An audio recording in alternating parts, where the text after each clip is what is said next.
The following is the transcript of a conversation between Matías De Stefano, referred to as me, and his higher self, referred to as I am. 21st May 2021, Temple. I am.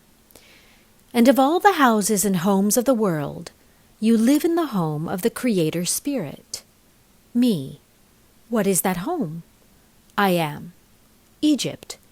In the 8th century BC, the poet Homer, writer of the famous Iliad and Odyssey, described the lands of the Nile as house or home of the Creator Spirit, whose name in Egyptian language would be Hat-Ka-Ptah, unpronounceable for the Greeks, who transcribed it as Egyptos, giving the current Egypt. Me. Wow, I didn't know this. In other words, the current name of the country derives from its creator god.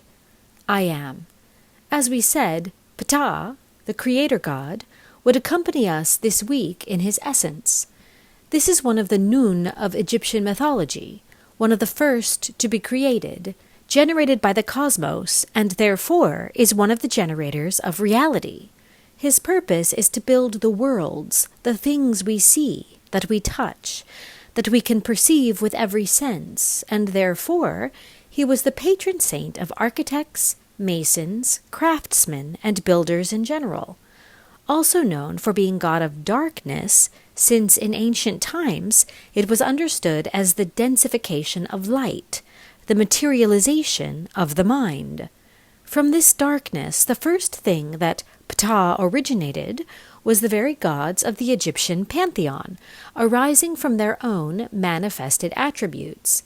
He separated the regions of the Nile and gave each of the gods a place, determining in which of them they should lead, rule, and at which strategic points their temples should be erected. Me. So he designed the initiatory path of the Nile. I am. At least, it is the divine concept that inspired the Atlantean architects to realize it. Imagine this. If Ptah was the night that split into divine fragments, what does this sound like? Me. The stars. I am. Well, and therefore, the Nile is the Milky Way. Star gods could descend to the ground only at sacred sites that were considered fragments of that heaven on earth. Me. The temples. Each temple of the Nile is a fragment of heaven. Ater-Tumti, as we called it, heaven on earth. I am. Temples were considered houses of the gods. But remember, every temple is the house of a god, and every god is a part of the Creator, Ptah. Therefore, the entire territory is the body of the Creator. Me. So every temple is a chakra, an organ. I am. That's right. In this way, the heaven that was shaped on earth is understood as the body of the Creator in its parts, which make up the most important temple of all. What is it? Me. The physical body. I am. Okay. Therefore, this week, it will be important to know the physical temple and what it represents in us as conscious beings. How to make the body conscious, and how to understand it will help us to shape that sky, that divine spirit in us. Me. It sounds like an arduous road. I am. We will travel through our bodies, understanding what it represents. It is necessary to know its parts to understand the whole. Me. Yes, I understand. I am. But first of all, we must understand something fundamental. Me. What? I am. The question you must ask yourself is why call the body a temple? That is, what is a temple? Me. It's true. We usually refer to the temple as the sacred space built by architects, where statues of the gods or saints are placed, or also places of prayer and reflection, where, to honor the divine, sacred constructions. I am. Although in the beginning of human times they were not constructions, but spaces. So let's look at the history of the first temple. Me. What was the first temple? I am. Heaven. Me. Oh, I didn't expect that. I am. In ancient times, totemic and animistic cultures understood that the divine inhabited all things and existed in all nature. The unattainable and untouchable, invisible, was even more representative of the divine, for there was the inexplicable, heaven. The stars, the sun, the moon, the shooting stars were part of that magic, and the only ones capable of reaching it were the birds. Birds were the only ones who could communicate with the gods, get close enough to talk to them, and bring the messages to the world of the living. Me. That's why so many cultures put the condor, eagle, hawk, vulture, and so many other birds that fly high in the place of messengers of God or the very incarnate divine body. I am. And their flight encoded the messages, created the language. Thus, shamans used the feathers of birds to obtain or demonstrate divine wisdom, and scribes embodied sacred texts by dipping ink in bird feathers. The feathers had the information of the heavens. Me. It makes sense to think of it like that, of course. I am. Bird watching in the skies was a way of interpreting what the gods had in store for the world. Shamans, priests, used to sit for hours throwing questions at the heavens, waiting for the birds to answer. In Latin, the Romans had an exact term for this action, avis specium, bird watching, which came commonly to be called auspicious. Me. Auspicio, sponsorship. Today it has two meanings. I am, but the same origin. Sponsorship comes from a sign or clue that is taken as an announcement or warning of a future event, since the people who had a venture, whether it was a construction, a battle, or making a decision, asked the question to the heavens, and the birds would mark the signs of whether it was a good day to do it or not. In current times, we understand this word as one who puts faith in an enterprise and supports it to succeed, which gave us the idea of sponsor who trusts that all will go well. Me.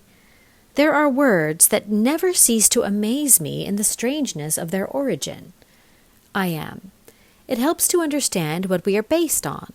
And speaking of foundations, these ancients had a revelation. The places where the birds gave the signals normally seemed to be strategic places where the gods communicated with the world, sites where birds recurrently made spiral flights, ascending or descending. This marked strategic locations for observation. In this way, the priests ordered to open the space, cut down trees if necessary, cut the mountain if necessary, in order to have a better point of view and observe with greater quality the messages of these birds. Thus, this cut or opening of space was considered as a window of heaven on earth. In Indo-European languages, cutting or opening a space is said tem, with the addition of suffixes and prefixes, the concept contemplate, plus tem plus lo, which equals cut of a sight together, emerged. Me. So, contemplating does not describe looking, but the space created to look. How strange. I am. Yes, it's a word that talks about from where, not to where. Over time, the priests decided to live in those cut spaces, where the gods would be honored and offerings would be made. In this way, the Tem-lo became a temple, templo, a place where the priests called augurs lived. Its name comes from augere, which means increase, expand, augment. And this originated the name augury as an omen, something that announces the future, because they were consulted by kings and emperors to give them the good omens for growth. Me. A very different story than the one I imagined about these words. I am. What did you expect? Me. Something more magical, not so logical or concrete. But anyway, it makes me put my feet on the ground regarding what a temple is. I am.